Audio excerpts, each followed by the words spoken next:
He was an entrepreneur at Daimler, Eaton, and General Electric. He's been employee number 1 in a new business unit and one of the leaders in a company of 275,000. His teams have worked on breast scanners, cardiac monitors, self-guided bombs, nuclear reactors, programmable logic controllers, sensors, semiconductor processing equipment, radar systems, engines, transmissions, brakes, telematics, and human interface devices. I could listen to you talk about one of those for an hour, so I don't know how you're going to do it, but please welcome Paul Menig. I went to the other session briefly and heard about bird brains. And I always thought they were small, but no, they're very much intelligent, and actually they have vocal patterns similar to us, which surprised me in the way they're doing learning, in automatic learning. We're going to talk a little bit about displays, the safety of displays for automotive applications. And I think you'll be interested to see some of the things. And many of you are students here, and so you're starting your careers. And I want you to know that your future is bright. It's going to take a little bit longer than some of you might think, though, to do it. So this is a rather boring truck that you see out on the road all of the time. But what I would tell you is don't ever stand in front of that truck while it's either stopping or it's getting started, because it has a lot of computers and wireless communications that are controlling it. It has all kinds of computers for stability control to individually brake each individual wheel. We've had that in the passenger cars, required by law since 2010. In trucks, it's actually just starting to become a law around the world now in 2015 in Europe, 2017 here in the United States. We have the wheel sensors for the stability, for the anti-lock brakes. That's been around since around 1997. Drive-by-wire and LiDAR systems are just coming into use. Radar system, though, has been around on trucks now for 20 plus years. I was working on one in around 1990, putting it into place on the trucks. So the truck is not just a simple little thing, and those people who think that all they have to do is order something on Amazon, they forget that they also still have to have it delivered by a truck to their home or to their grocery store. The reason it takes long, here's an example. I started working on automating a transmission for a truck in around 1985. Going over to a transmission company to try to tell them how to program software to create basically a 6-position robot that was taking your brain, your eye, your ear, your right hand, your right foot, and your left foot and trying to automate that so that you could shift the vehicle. It has taken more than 30 years. That was 85, so we're now over 30 years, and only 50% of the trucks go out of the factory right now with an automated mechanical transmission on it.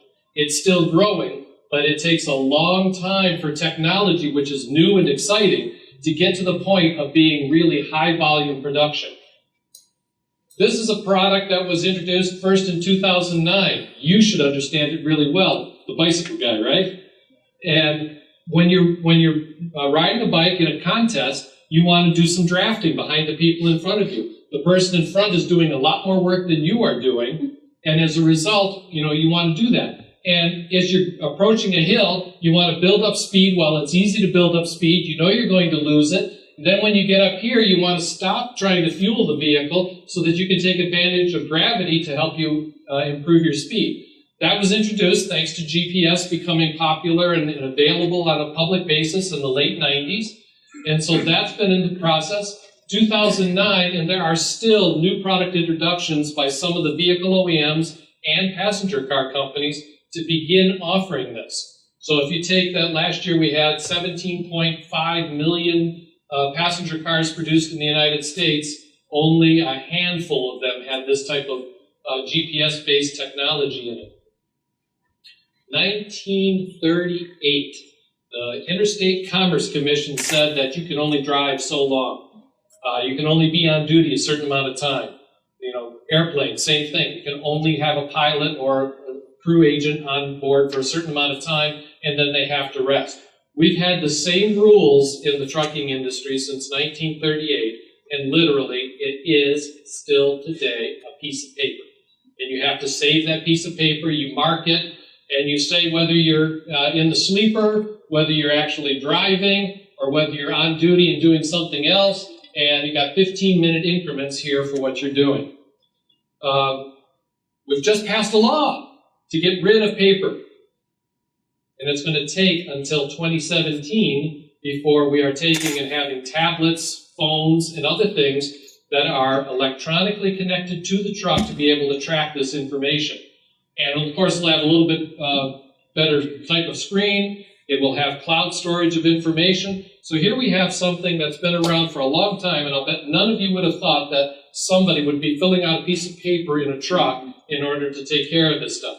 And there are people resisting it. There will still be court cases because there will be owner-operator drivers who will take this to the court of law and say, no, that's a privacy invasion. You can't force us to use electronics to keep track of our time.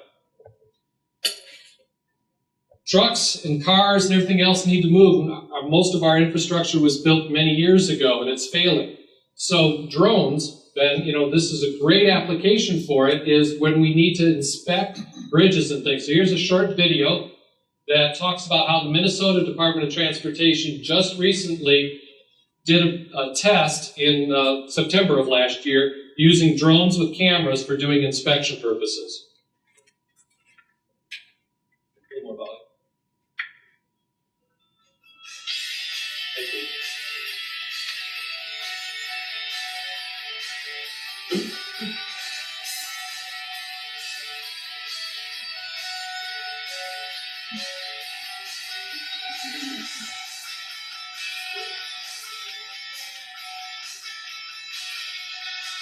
This is an application which is dangerous to people.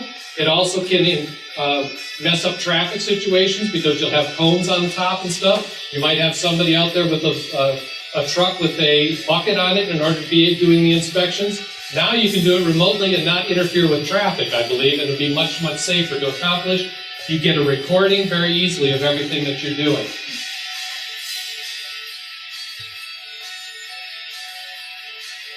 For me, this is the kind of thing that makes drones exciting. This is what they're going to be used for to improve our lives.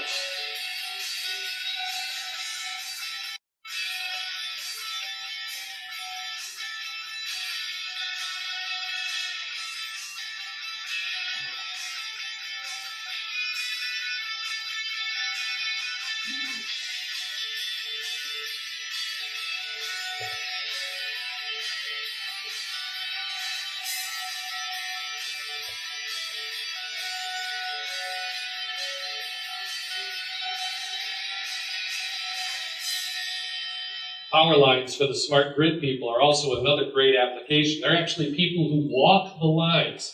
Those high power lines, people are actually walking them still, inspecting them.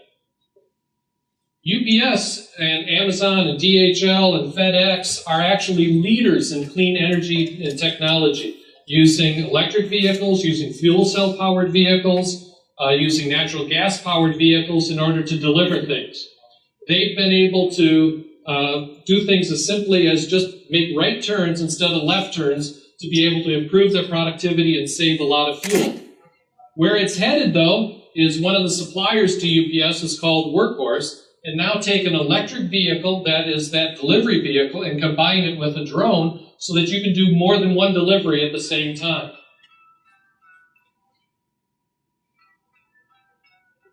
And Workhorse did get one of the approved FAA licenses to be able to operate their drones in this experimental application.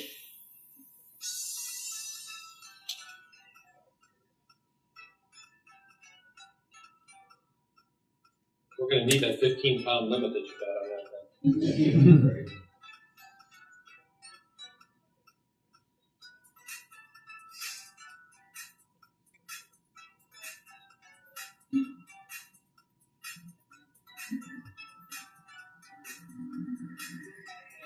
So he's going to go off and make another delivery while the drone goes and makes its delivery.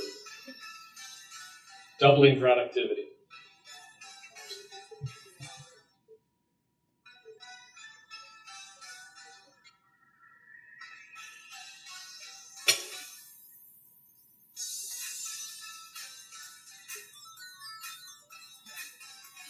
For those of you like playing video games on Friday and Saturday nights and drinking beer, you got a job flying these things.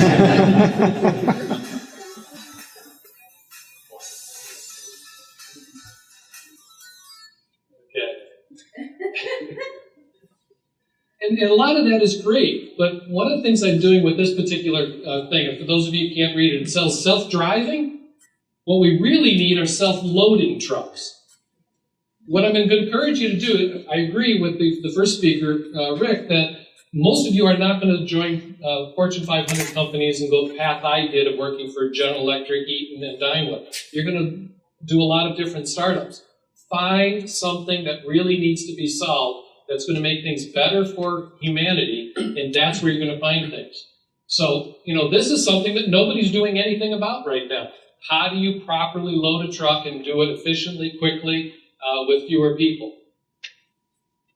With autonomous vehicles, they're going to come, and we're using them today. You may not realize it. When you get onto it, when I put my kids onto the school bus, I didn't know the school bus driver. I care less who it was, right? Somebody had somehow said it was okay, so I was willing to say, okay, take my kids to school, but I don't know who you are. I just got on a plane, last night, and the pilot, I don't know who that was. I didn't say fly me to Los Angeles. I did say Portland, please. Every day I get onto elevators, and I just push a button. None of you are old enough to remember there used to be a person on there that would run a rheostat in order to run that particular elevator. And so the truck, are you willing to say, take my freight to the shipper, to the consignee? Are you willing to take my kids to on the bus somewhere? I think you will be. And here's one of the payoffs. There's a study that was done just about a year ago. Here are a whole bunch of autonomous vehicles navigating a intersection, no lights, just communications between them. So, I know I'm going to close my eyes when this happens. Okay? All right. How about we get a little bit bigger intersection and do the same thing? You will want to sleep. But this is proof that the autonomous vehicles will save fuel. This is where it happens because they are able to navigate and negotiate this intersection better than we humans can with lights and other things. Right here in your own town is the largest truck manufacturer in the world, Daimler Trucks. And I was lucky enough to work there. It also happens to be a passenger car company. It's the only truck company that also has a passenger car company. That gives it access to a lot more technology than most have. For the display people, they took and used the Hoover Dam as their display, and they hit a world record that's in the Guinness World Record now for the number of lumens of light for a display that they did with this. They used that to introduce their autonomous vehicle for the United States called the Inspiration.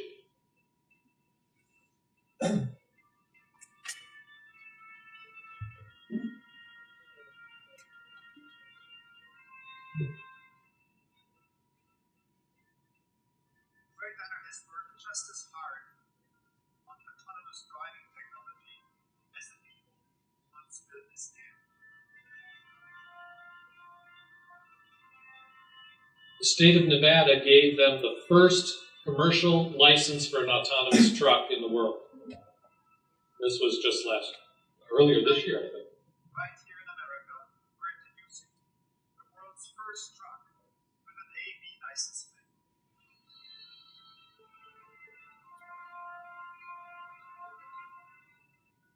First autonomous truck on public roads ever, anywhere in the world. A vehicle to inspire our customers and the whole world, our Freightliner Inspiration.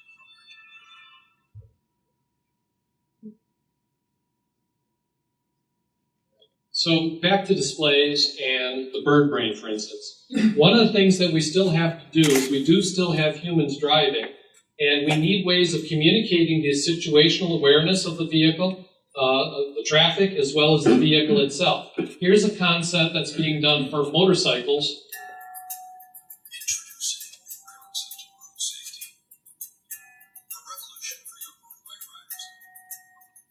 Samsung presents the Smart Windshield. The first technological windshield that connects with your smartphone, so you can keep both hands on the handlebar. Thanks to its innovative technology,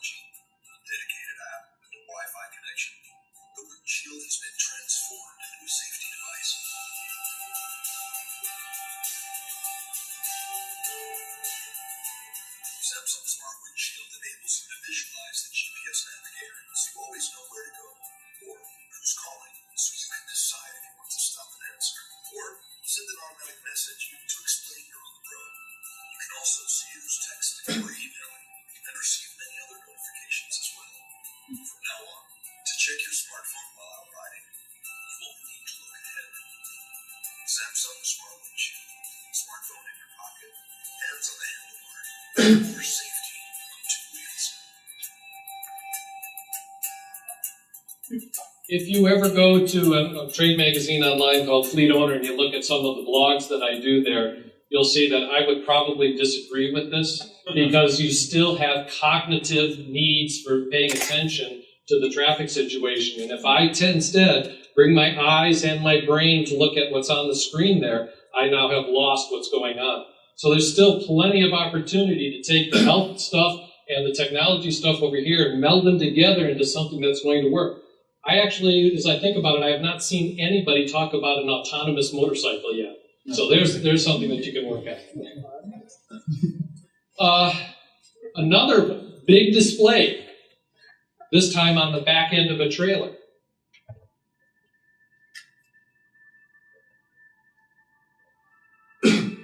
Ever been behind a truck on a 2-lane highway and wanted to pass? And you're driving to see if you can get past or not? And different things? Here's the solution. Apparently in Argentina, it is a death-defying act to try to pass. People get killed.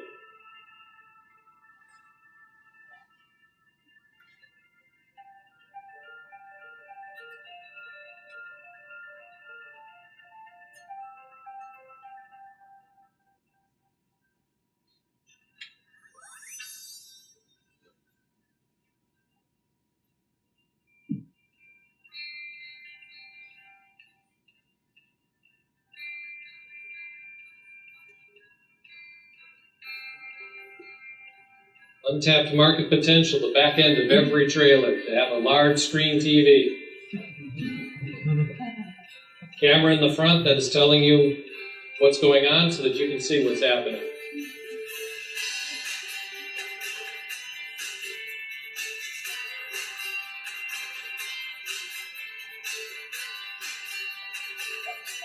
And as you're seeing this wonderful video and hearing that music, as technologists, don't ever forget the human mind and the spirit and what it takes. And don't look down on the marketers, because they sell your technology the way you can't. You may be able to calculate it, but they're the ones going to sell it.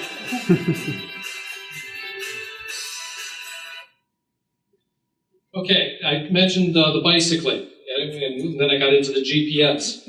There's something called platooning that the Army has been interested in for at least 30 years, because 18 and 19-year-olds who drive trucks in the summer when they have the exercises end up falling asleep, doing whatever, and getting into accidents. What if you could instead have it platooning? This is the first real step for autonomous vehicles. It's been going on in Europe for more than 10 years now. There's a company here in San Francisco I've worked with for about 4 years now. That just got investments from Volvo and several other companies, Toyota I think it was. And about 6 months ago, Europe put together a program. It's a little bit longer video, but there is savings to be had when you platoon 2 trucks. You can make them closer together than you could in any other fashion, and you get fuel savings from the truck in front because it's drafting with the vehicles behind, and then the truck behind also saves some fuel.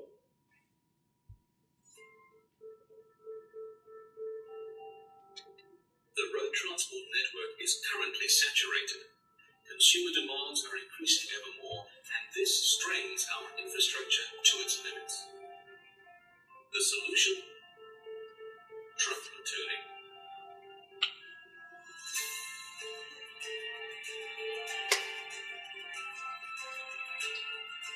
Autonomous trucks communicating to each other, creating next-generation mobility.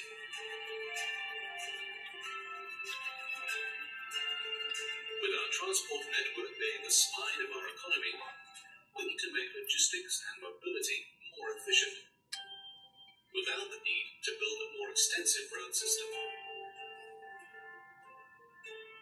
Consequently, in 2015, the concept of the Truck Platooning Challenge came to life.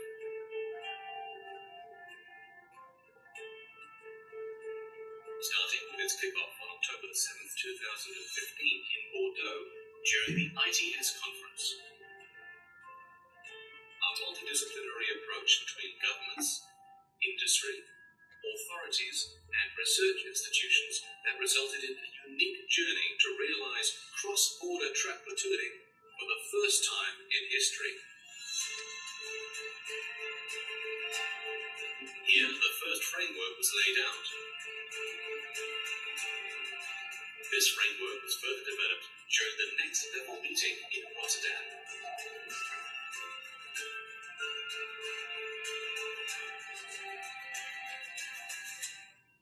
A visit to the landing location of the Truck Platooning Challenge at the APM terminal materialized the challenge at hand.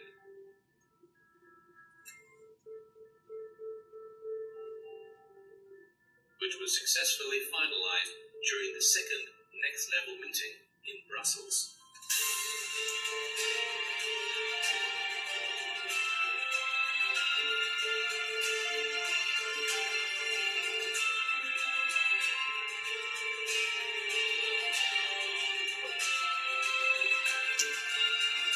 One thing this highlights as it's going through there is the involvement of government. Not only do we have privacy issues with a lot of technology that we're dealing with, but we also have legal issues. Stakeholders work together to overcome a complex process of legislation between all participating countries and figured out the best routes for all truck platoons to the landing location on the Mars float.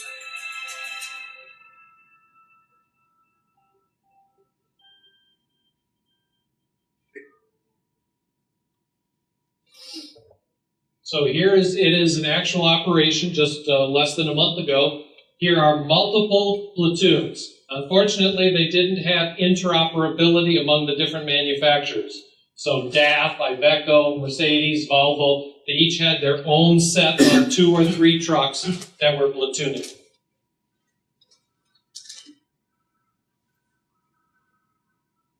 So this has a driver in it, and that has somebody just sitting there doing nothing. Watching the steering wheel.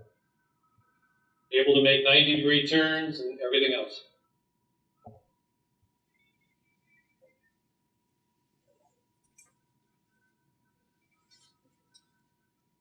Note the extra lights and stuff. There's a whole nother set of research going into how do you tell the rest of the world that you're an autonomous vehicle and have it in a standardized way. Believe it or not, it's only 100 years ago that we decided that red means stop and green means go for traffic lights. And now we're trying to get rid of them entirely. Everything that you're going to do as you develop in technology is either to find some way to do something more or to do something less. I heard about less weight a few times today. I heard about things being done a little bit more fast, if you will, for better prices, less price. To be able to make it faster, to make it safer, more comfortable. Those are all the things that you're going to do. So it's not more or less. Your life and the career in technology is going to be based on making things more and less at the same time. It takes a long time, and Peter, you just put up the nice little chart showing time versus acceptance. Well, there's another organization called Gartner that comes up with a hype cycle, and there's something called Crossing the Chasm, a famous book, that talks about the fact that technology, yes, there's the market penetration, but it gets real exciting for a period of time, and then, oh shit, nothing's going to happen. Okay?